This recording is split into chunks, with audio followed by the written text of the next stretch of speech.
네, 안녕하십니까? 네, 수요일 밤의 따스한 만남 북트레이닝입니다. 세상에서 가장 좋은 스승은 모두 책 속에 있다고 하죠. 가장 좋은 스승과 가장 멋진 강사님이 만납니다. 이소정 강사님을 모시겠습니다.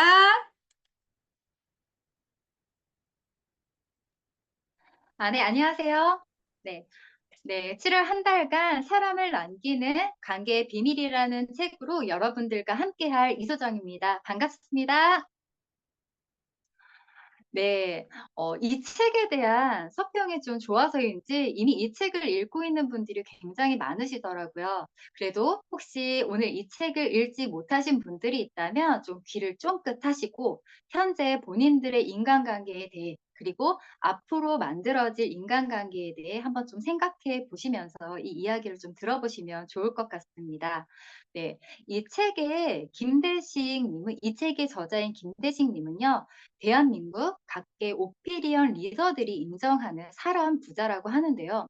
도대체 얼마나 많은 사람들이 있길래 사람 부자라고 하는 이런 수식어가 붙었을까요? 네, 자그만치 4만 개가 넘는 연락처가 세계의 휴대폰에 이렇게 저장이 되어 있고 그 많은 사람들과 인연을 맺고 있다라고 합니다. 네, 오늘 제가 제 핸드폰에 연락처를 한번 찾아봤는데요. 저는 411개가 이렇게 저장이 되어 있더라고요. 그래서 좀 앞으로 분발을 해야겠다라는 생각을 했습니다. 네, 이 책을 어, 굉장히 많은 오피니언 리더들이 이제 읽고 좀 유명하신 이디야 커피 대표이사 문창기 회장님이 이렇게 뒤에 뒷부분에 서평을 좀 적어 주셨는데요. 그 서평을 한번 좀 제가 읽어 드리고 시작을 해 보도록 할게요. 네. 김대식 교수만큼 한 사람 한 사람의 소중함을 새기며 살아가는 사람이 또 있을까? 그래서인지 그의 곁에는 좋은 사람들이 끊이지 않는다. 이 책은 우리가 놓치고 있었던 관계의 비밀을 알려주며 사랑하는 사람들과 함께 진정한 행복을 얻는 방법을 제시한다. 성공과 이익만을 쫓는 시대, 그의 말처럼 인맥을 넘어 소중한 인연으로 모든 일을 대해보자. 그러면 우리 또한 사람을 남기는 풍요로운 삶을 살 수 있지 않을까? 네, 이렇게 적어 주셨는데 사실 서평만 들어도 어떤가요? 되게 이 책에 대한 좀 기대감이 올라가지 않으신가요? 네, 이 책 안에는 새로운 관계를 맺는 방법, 또 그 관계를 유지시키는 방법, 그 과정들 속에서 조심해야 할 부분들에 대한 이야기가 담겨져 있습니다. 자, 그럼 이 책 한번 시작해 보도록 하겠습니다. 네, 프롤로그부터 한번 좀 읽어보도록 할게요. 4페이지 한번 보실게요. 네, 4페이지. 한두 사람이 우리의 삶을 바꾼다. 인생을 100개의 계단으로 나타낸다면 대부분의 사람들은 98번째 계단에서 고비를 만난다고 한다. 두 계단만 더 올라서면 새로운 세상이 펼쳐지는데도 더 이상은 힘들어서 못 가겠다며 그대로 주저앉는다. 그런데 여기에서 멈추면 10번째 계단이나 50번째 계단에 있을 때와 크게 달라지는 것이 없다. 그래서인지 사람들은 100번째 계단까지 오른 누군가를 보면 마치 자신과 비교할 수 없는 특별한 사람인 양 부러워한다. 단 두 계단만 오르면 되는데 왜 많은 이들이 그 고비를 넘지 못하는 걸까? 다음 페이지입니다. 그것은 98번째 계단까지는 나의 노력만으로도 충분히 올라갈 수 있지만 나머지 두 계단을 오르기 위해서는 내 등을 떠밀어주는 타인의 손이 필요하기 때문이다. 즉 남은 두 계단을 오를 수 있는 힘은 나를 밀어주고 끌어주며 때때로 용기를 북돋아주는 내 사람들로부터 나온다. 그리고 그 힘은 내 삶을 생각지도 못한 좋은 방향으로 이끈다. 네, 다음 페이지 6페이지 보겠습니다. 6페이지 중간 부분 보시면 사람 또한 인생 항로를 혼자서 비행할 수 없다. 태어나면서부터 죽을 때까지 우리는 많은 사람들을 만난다. 그렇게 우리 삶에서 사람과 관계가 차지하는 비중은 어마어마하다. 많은 이들이 사람으로 인해 울고 웃고 행복해하며 때로는 감동하고 분노하는 이유도 여기에 있을 것이다. 네, 프롤로그만 이렇게 좀 읽어봤는데 이 내용을 듣고 아마 머릿속에 좀 떠오르시는 분들이 좀 몇몇 있을 거라는 생각이 좀 들었어요. 제가 그럼 좀 질문을 해드릴게요. 자, 어, 이렇게 좀 떠오르는 사람들 중에 내 곁에 나머지 두 계단을 네, 올라갈 수 있도록 이끌어줄 한 사람이 혹시 네, 여러분 곁에는 있으신가요? 네, 많은 분들 끄덕거리고 있는데 그럼 또 다른 질문을 해보겠습니다. 그리고 내 곁에 나머지 두 계단을 올라갈 수 있도록 내가 도와줄 사람이 혹시 있을까요? 네, 도움을 받고 네, 도움을 드릴 네, 이 분들을 생각하면서 이야기를 좀 이어가 보도록 하겠습니다. 15페이지 보시면 좋습니다. 네, 나는 그대가 사람 부자면 좋겠다. 2013년 어느 일간지에 세대의 휴대전화에 4만 개의 번호가 저장되어 있는 대한민국 최고의 마당발이라며 소개된 적이 있었다. 많은 사람과 연결이 되어 있다 보니 이들을 모두 챙기는 것은 보통 일이 아니다. 맨 마지막 단락입니다. 무엇 때문에 그렇게 하느냐고. 그동안 살아오면서 사람에게 가장 큰 힘이 되는 존재가 바로 사람이라는 것을 배웠기 때문이다. 여기에서 말하는 힘은 어떤 배경이나 권력이 아니라 넘어졌다가도 씩씩하게 일어나 이 팍팍한 세상을 걸어갈 수 있게 하는 원동력을 말한다. 생각해 보면 각자의 삶에 크든 작든 용기를 불어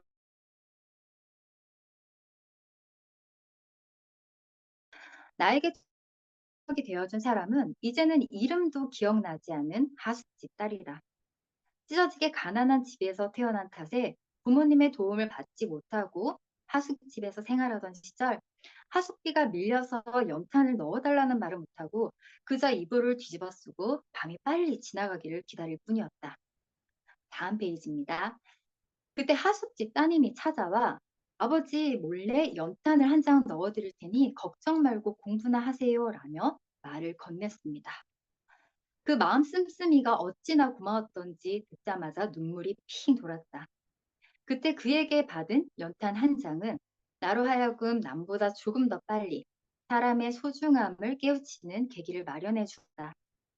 진심이 담긴 배려와 따뜻함이 타인에 있으며 나 또한 누군가에게 그런 존재가 돼야겠다는 마음을 처음으로 품게 된 것이다. 그러기 위해서는 가능한 많은 사람들과 관계를 맺어가며 내게 없는 좋은 점들을 배워야겠다는 생각이 들었다. 맨 마지막 줄이에요. 그렇게 한 해, 두 해가 지나고 30년이 지나다 보니 쑥스럽게도 사람 부자라는 말을 듣는 지경이 되었다. 내가 삶의 가치관을 세울 그 나이에 주인집 단이 건넨 따뜻한 마음을 접하지 않았더라면 누군가 나에게 사람의 가치를 일깨워주지 않았더라면 지금처럼 사람의 우선순위를 두며 살아갈 수 있었을까?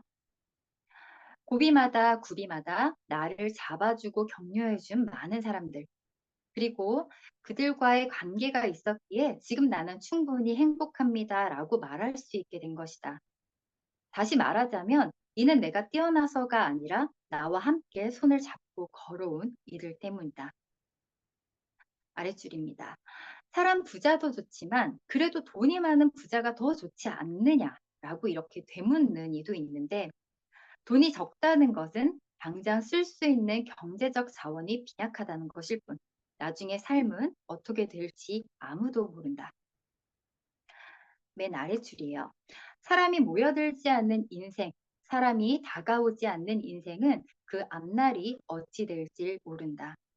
19페이지 맨 마지막 단락입니다. 간절히 필요할 때 손 내밀어주는 이 없다면 그 얼마나 외로운 삶인가. 그래서 나는 돈이 부족해도 사랑이 많은 삶이 돈이 많아도 쓸쓸한 삶보다 더 좋다. 그렇게 재물 부자보다 사람 부자로 사는 인생이 훨씬 값지다고 믿는다. 슬리퍼를 질질 끌고 나가도 스스럼 없이 만날 수 있는 친구. 이 세상 사람 모두가 손가락질해도 변함없이 나를 믿어주는 내 사람들이 있다면 그것이야말로 진짜 성공한 삶이다라고 이렇게 적혀져 있는데요. 아마 이 글들을 읽으면서 계속 생각나시는 분들이 있을 거라는 생각이 좀 들어요. 네, 살아가면서 내 행복을 좀 진심으로 축하해주고 응원해줄 사람, 네, 다들 만나지 않으셨을까요? 네, 그분들을 생각하면서 나 진짜 잘 살고 있구나. 나 정말로 행복하게 이렇게 살고 있구나라고 다시 한번 좀 생각해 보셨으면 좋겠습니다. 네. 네, 다음 페이지 20페이지입니다. 최고의 스펙은 사람을 겪어낸 경험이다. 맨 아래 단락 페이지 보겠습니다. 삶의 각 시기마다 겪어야 할 사람의 총량이라는 게 있다. 이때 관계의 넓이를 그리고 깊이를 다채롭게 경험하지 못하면 사람 보는 안목이 길러지지 않는다. 그리고 여기서 그치는 것이 아니라 남은 삶이 고달파질 수도 있다. 그 누구도 혼자 살 수 없는 세상에서 사람과 관계에 대한 지혜가 부족하니 말이다.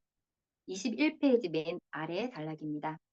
그러니 죽을 때까지 이 사람도 만나보고 저 사람도 만나는 일에 머뭇거려서는 안 된다. 어느 구름에 빛이 들어 있을지 모를 뿐더러 관계 안에서 성장하는 자신과 마주했을 때 삶의 고개를 오를 수 있는 힘이 만들어지기 때문이다. 살아갈 날 동안 그 무엇과도 바꿀 수 없는 자신만의 인연을 차곡차곡 쌓아보자. 단언컨대 젊은 시절부터 사람의 귀함과 관계의 소중함을 깨달은 사람을 위해 인생은 우리가 생각하지도 못한 선물을 준비하고 있다. 네. 아마 여기 계신 분들 좀 많은 다른 직업에 계시는 분들보다 사실 참 많은 분들을 되게 만날 거라는 생각이 드는데요. 근데 그렇게 많은 사람들을 만나다 보면 가끔은 나와 맞지 않아서 아니면 좀 성격이 달라서 이런 이유들로 인해서 사실 생각하지도 못하게 상처를 받는 경우들이 있습니다. 네, 저도 좀 그러긴 했었는데요. 그러다 보니 나는 누군가를 만나기보다는 그냥 나와 지금 가깝게 있는 사람들과 그냥 함께 할 거야. 더 이상 누구를 만나지 않을 거야. 라고 이제 생각하면서 내 주변에 있는 사람하고만 이렇게 어울릴 때가 있어요. 그런데 분명한 건 뭐냐면 사람한테 받은 상처는요. 다시 사람으로 인해서 회복이 되고 치유가 된다라는 거 네, 알고 계셨으면 좋겠습니다. 네, 용기를 내서 더 많은 사람들을 한번 만나보세요. 분명히 내 눈에 지금 보이지 않고 내 곁에 없는 것 같아도 정말 많은 사람들이 네, 분명히 만들어지고 찾아올 거라는 것을 네, 저는 믿습니다. 네, 네, 다음 페이지 23페이지입니다. 네, 인맥보다 인연으로 먼저 만나라. 23페이지 네, 볼게요. 네, 아마 앞서 제가 김대식 글쓴이님을 소개하면서 4만 개의 전화번호가 저장이 되어 있다라고 이렇게 소개를 했는데 아마 그 멘트만 딱 듣고 그러셨을 거예요.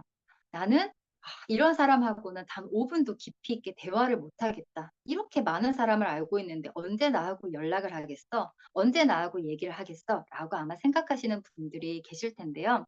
네, 그렇게 생각한 이유는 뭐냐면 23페이지 아래 단락 보시면 네, 사람들은 인맥이라는 말에 대해 긍정적인 시선과 부정적인 시선을 모두 지니고 있기 때문입니다. 24페이지 볼게요. 네, 24페이지 맨 마지막 단락에 보시면 인맥에 대해 갖는 가장 큰 착각은 몇 명을 아는가 기준으로 세우는 태도 때문입니다. 단순히 아는 사람의 수가 많다든지 SNS에서 팔로잉하는 사람이 많다고 해서 인맥이 넓다고 착각하는 경우가 그것입니다. 물론 다양한 분야에서 많은 사람과 인연을 맺는 것은 충분히 중요하다. 하지만 열심히 아는 사람만 늘린다고 해서 끝일까? 절대 그렇지 않다. 이것은 인맥의 힘을 발휘할 때가 언제인지 생각만 해도 금방 깨달을 수 있다. 26페이지 첫 번째입니다. 인맥은 사람 인의 줄기 맥의 합성어로 여기에서 맥자는 맥박이라는 단어에 쓰이는 글자다. 맥박이란 무엇인가? 심장 아닌가? 그러므로 인맥은 사람의 심장을 따뜻하게 데우는 인연이라는 뜻을 담고 있다. 진심으로 다가가 사람의 마음을 덮이는 것. 우리는 이 말의 원에 더 가까워질 필요가 있다. 나는 언제 어디서 누구를 만나든 어떤 일로 만나든 인맥보다 먼저 인연으로 만나라고 얘기를 한다. 설사 도움을 받거나 목적이 있어 다가가더라도 일회성의 만남으로 끝내지 말고 이 생에서 알게 된 귀한 인연으로 다가가라는 뜻이다. 27페이지 중간 부분입니다. 사람을 대할 때도 한 그루의 나무를 대하듯 넉넉함과 여유를 갖고 대할 수 있어야 한다. 당장 필요한 열매가 나오지 않는다는 이유로 귀한 인연들을 내 삶에서 뽑아버리는 어리석은 행동을 하지 말자. 사람을 덮이는 따뜻한 마음, 네, 젊은이들이 그것만은 꼭 품고 갔으면 좋겠다라고 이렇게 적어주셨습니다. 네, 이 31페이지 보겠습니다. 네, 31페이지. 나는 내 주변 5사람의 평균이다. 존 맥스웰의 사람은 무엇으로 성장하는가를 보면 사람은 자신이 가장 많이 어울리는 다섯 사람의 평균이다라는 구절이 나온다. 그만큼 자신이 둘러싸고 있는 환경이 중요하다는 뜻으로 적어도 주변에 5사람은 있어야 평균이라는 것을 낼 수 있고 자신이 어떤 사람인지 객관적인 관점에서 바라보기도 쉬워진다. 다음 페이지입니다. 32페이지고요. 네, 관계를 맺는 대상을 선택할 때 사람들은 생각보다 수동적이다. 본인이 주도적으로 대상을 찾아 관계를 형성하기보다 시간을 쉽게 내주는 사람, 큰 노력 없이도 편하게 만날 수 있는 사람하고만 시간을 보낸다. 세 줄 아래입니다. 이렇게 자신이 몸담고 있는 세상에서 벗어나지 않으려면 수동적으로 관계를 맺으면 어떤 일이 나타날까? 다양한 관계의 동그라미가 만들어지지 못하고 한쪽으로만 쏠려 결과적으로 한 분야에서만 100명의 사람과 연결이 된다. 네, 혹시 듣고 계시는 분들, 혹시 한 분야에서 다 많은 사람들을 만들고 있지 않을까요? 네. 그 아래 한 3번째 아래입니다. 편하게 지내는 대상하고만 관계를 맺는 것에 길들여지다 보면 관계의 콘텐츠가 빈약해져 성장의 전환점을 마련할 기회가 그만큼 줄어든다라고 되어 있습니다. 네, 33페이지입니다. 산맥과 봉우리가 어우러져야 진짜 산이다. 네, 34페이지 중간 단락 한번 볼게요. 산도 멀리서 보면 하나의 덩어리 같지만 자세히 들여다보면 큰 줄기의 산맥이 있고 작은 봉우리도 있다. 산맥과 봉우리가 어우러지면서 비로소 멋진 산이 만들어지는 것이다. 관계도 그렇다. 그 사람으로 인해 성장의 발판이 만들어지고 작은 사람으로 인해 소소한 기쁨이 어우러질 때 우리의 삶의 균형감이 더욱 충만해진다. 네, 항상 그러죠. 저희가 이런 일을 하면서 더 많은 사람을 좀 만나보라고 되게 얘기를 하는데요. 사실은 각 분야의 전문가들을 좀 만나보라는 얘기. 이거는 우리 일뿐만 아니라 많은 사람들한테 그렇게 좀 조언을 합니다. 다양한 그 각 분야의 전문가를 알아두면 좋은 이유가 뭐냐면 다양한 부분으로 도움을 받을 수 있어요. 예를 들면 내가 평상시에 알지 못했던 지식이나 정보 등에 대해서 이제 알 수도 있고요. 또 전문가에 대한 의견과 조언, 그리고 이분들을 통해서 또 다른 새로운 만남들을 계속 가져갈 수 있습니다. 그래서 저도 작년부터 제가 했던 행동들이 새로운 사람을 만나기 위해 그리고 또 다른 연령층들을 만나기 위해 했던 행동이 저희 지역에 있는 독서 모임, 그리고 이제 저보다 조금 더 어린 친구들이 있는 20대, 30대 친구들이 있는 그런 독서 모임에 들어가서 그 연령층들하고 좀 대화를 많이 하는 시도를 좀 했던 것 같아요. 그래서 그들이 어떤 생각을 하는지, 또 그들이 뭐 앞에 미래는 좀 어떻게 좀 생각하고 있는지 이런 부분들에 대해서 얘기를 좀 많이 나눴던 것 같습니다. 그래서 그렇게 뭐 본인이 할 수 있는 뭐 독서 모임이나 취미 모임 등을 통해서 새로운 분들을 알아가시면 너무 좋을 것 같아요. 네, 생각지도 못하게 좋은 분들을 만날 수 있는 기회가 굉장히 많거든요. 네, 37페이지입니다. 관계에도 나이 드는 방식이 있다. 우리가 나이를 먹어갈수록 외모가 달라지고 관점이 달라지는데 관계도 나이에 따라 생성하고 유지하며 지켜가는 모습이 조금씩 변한다. 그런데도 이 사실을 깨닫지 못하면 언제까지나 어린아이처럼 타인을 대하는 그야말로 나이값 못하는 사람이 될 수도 있다. 네. 나이도 먹을 만큼 먹었는데 어떻게 다른 사람한테 저런 식으로 행동하지라며 손가락질을 받게 된다. 그때까지 쌓은 성과, 명예 등이 차고 넘쳐도 나이에 걸맞게 관계를 끌고 나가지 못하면 단번에 경우 없는 사람이 되어버리는 것이다. 그러므로 나이값은 관계에서 꽤나 중요하다라고 이렇게 얘기를 하고 있습니다. 네, 42페이지 한번 볼게요. 42페이지. 네, 여기 뭐라고 적혀져 있냐면 어떤 이유로든 마음속에 자리 잡은 자만심이 스멀스멀 커지면서 밖으로 나오는 것을 방치하면 이것이 종국에는 관계를 겨냥하는 화살이 된다라고 합니다. 굉장히 위험한 상황이겠죠. 그러므로 세상 모든 것이 나를 중심으로 돌아간다는 기분이 든다면, 네, 또 그리고 그렇게 느끼는 사람들이나, 네, 모임에서 한 걸음 물러나 혼자만의 시간을 가질 것을, 네, 권한다라고 얘기를 하고 있습니다. 네, 아마 좀 주변을 둘러보시면 많지는 않지만 가끔씩 아, 왜 저 사람은 나이 값을 하지 못할까라고 이제 생각이 드시는 분들이 있을 거예요. 그쵸? 보통 우리가 갓난쟁이, 그리고 이제 애들 때에는 그들을 이해할 수 있는 그들이 스스로 그냥 뭐 남을 생각하지 못하고, 사실 아이들 같은 경우는 본인만 생각하잖아요. 그쵸? 나만 생각해. 주변에 있는 사람들을 생각하지 않아요. 근데 그들이 그럴 수 있는 이유는 나이가 어리기 때문에 사실 가능하거든요.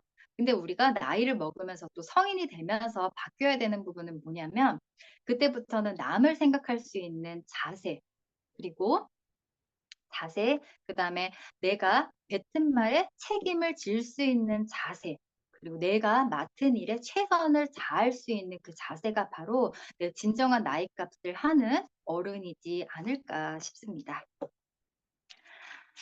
네, 다음 페이지. 놓치지 마라, 내 사람이다라고 하거든요. 시간이 좀 네, 좀 빨리 진행하겠습니다. 46페이지 보시면 중간 부분에 이런 글귀가 있습니다. 성장이란 목표를 향해 끊임없이 걸어가는 것과 누군가와 동행하고자 하는 의지가 같은 수준에서 이루어지는 것이다. 학교에서든 사회에서든 이제는 혼자서 하는 일보다 함께하는 일이 훨씬 많다. 그리고 이 사실을 새기며 살아가는 사람과 그렇지 않은 사람의 태도는, 네, 확실히 다르다라고 얘기를 했습니다. 47페이지 첫 번째 단락에 보시면 내가 이런 사람이, 네, 되는 것도 중요하지만 그에 못지않게 중요한 것이, 네, 참 성공과 성장까지를 챙기는 사람을 말을 하거든요. 네, 내가 이런 사람이 되는 것도 중요하지만 그에 못지않게 중요한 것이 이런 사람을 알아보는 안목입니다. 하지만 젊은 날에는 인생 경험이 깊지 못해서 누가 가까이 두어도 좋을 사람일지, 누가 멀리해야 할 사람일지 판단하는 능력이 부족하다.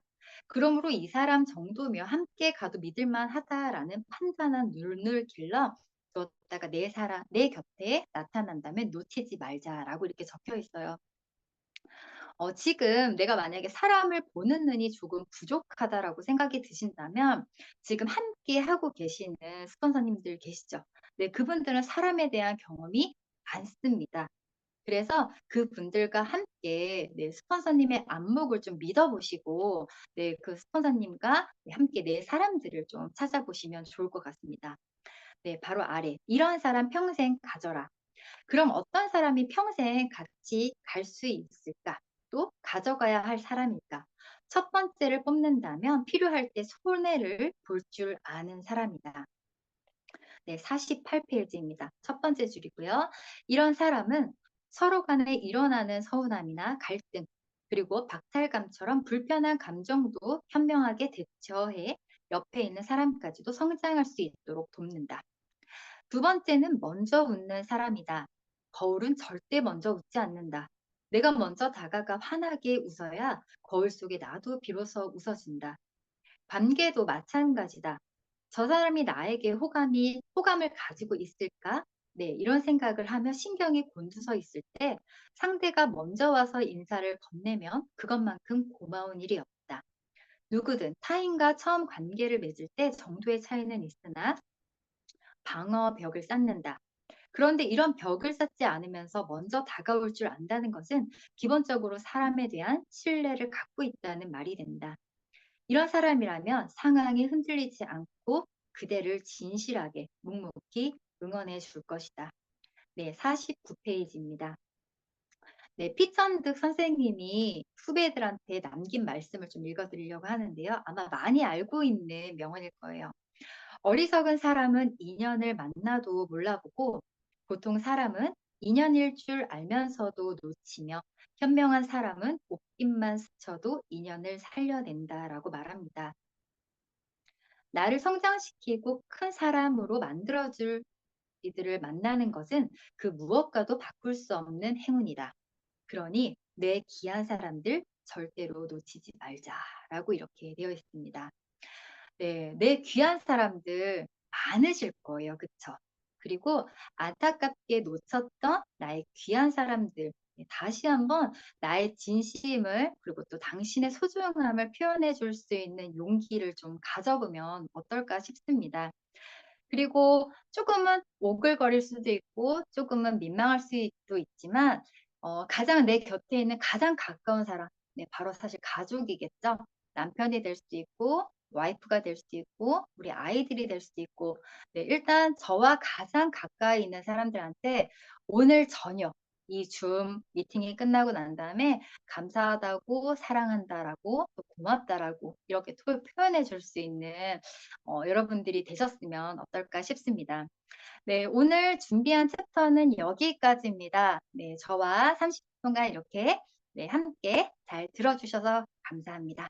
저는 다음 주 이 시간에 다시 뵙도록 하겠습니다. 감사합니다. 네, 사람 부자면 좋겠다. 저자 4만 개의 연락처. 정말 우리에겐 연락처가 얼마나 있을까요? 사람이 우선순위가 중요하다는 걸 다시 한번 생각해보는 시간이었습니다. 사람 관계의 비밀을 강의해 주신 이소정 강사님께 다시 한번 감사드립니다. 이어서 헬라첼 장영우 강사님 강의가 있으니 줌 톡방 나가시지 마시고 꿀팁 받아가는 시간 되시길 바라며 북 트레이닝 시간은 여기까지입니다.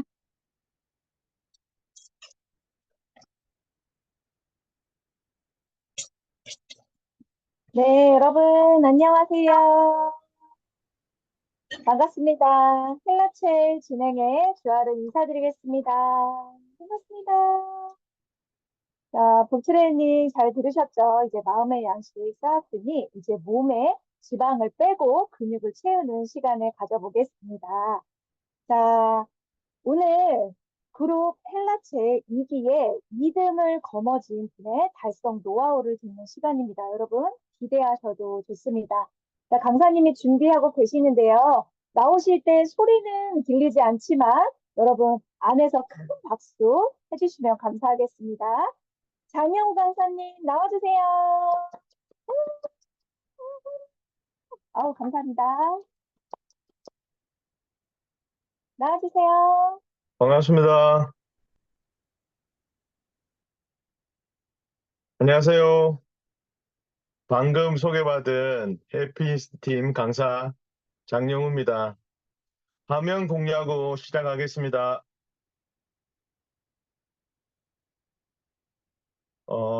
저에게 이런 큰 영광 같은 자리를 마련해 주셔서 감사합니다. 처음 해보는 강의라 다소 부족할 수 있으니 너그러이 이해해 주시면 감사하겠습니다. 6주 동안 나의 몸을 리모델링 하다라고 정한 이유는 6주면 나의 몸은 충분히 좋아질 수 있다라고 말씀드리고 싶어서입니다. 제가 유산화를 시작하기 전 타 네트워크 경험을 할 수 있는 기간이 있었습니다. 그때 당시만 해도 다이어트에 대한 관심은 없었지만 1등 상금이 200만 원이라는 말에 혹해서 다이어트를 시작하였고 한 달 만에 18kg의 감량에 성공하면서 다이어트 챌린지 1등을 하였습니다. 한 달 동안 주스를 먹으면서 다이어트를 진행했기 때문에 18kg라는 몸무게는 빠졌지만 저의 몸 상태는 병든 닭같이 힘이 하나도 없었습니다. 1등을 한 이후에 한 달도 채 지나지 않아서 처음보다 더욱더 살이 찌게 되면서 다시는 다이어트를 하지 않겠다고 마음을 먹었었습니다. 그런데 저의 사랑하는 고모로부터 유산하라는 네트워크 회사가 있는데 한번 들어보지 않을래라고 하였지만 저는 한사코 거절하였습니다. 2년이란 기간 동안 2년이라는 기간 동안 거절하니 거절을 하다 보니 한번 들어보자 해서 그 당시 코로나 시국이라 줌으로 사업 설명을 듣고 보니 정말 대단한 유산하라는 회사가 대단하다고 느끼는 계기가 된 것 같습니다. 그 이후에 다이어트에 관심이 생겨서 다이어트 챌린지에 다시 도전하게 되었습니다. 가장 오른쪽에 보시는 사진은 서울에서 직접 운전해서 부산까지 내려오신 스폰서님께서 편의점 앞에서 해독 프로그램을 포장하는 날 사진입니다. 제가 유산을 만나고 처음 접하게 된 강의가 박정자 스폰서님의 영양 강의였고, 들으면서 다시 한번 다이어트에 대한 강력한 의지를 갖게 되었습니다. 오른쪽에 보시는 사진은 제가 유산화 본사 챌린지를 참여한다고 말씀드렸더니 변학범 스폰서님께서 장영우 리더님 화이팅! 이라며 외치는 사진입니다. 유산화 다이어트를 결단한 2010년 시장 몸무게는 110kg였습니다. 엄청 살이 쪄 있죠. 28일이라는 시간이 지난 2023년 11월 본사 다이어트 챌린지에서 10위를 달성하게 되었습니다. 저는 딸이 3명 있습니다. 아빠가 너무 잘생겨져서 좋다고 하였고, 옆에서 같이 자는 분은 딴 사람과 같이 자는 것 같다며 기분이 묘하다고 하니 어깨가 하늘을 모르고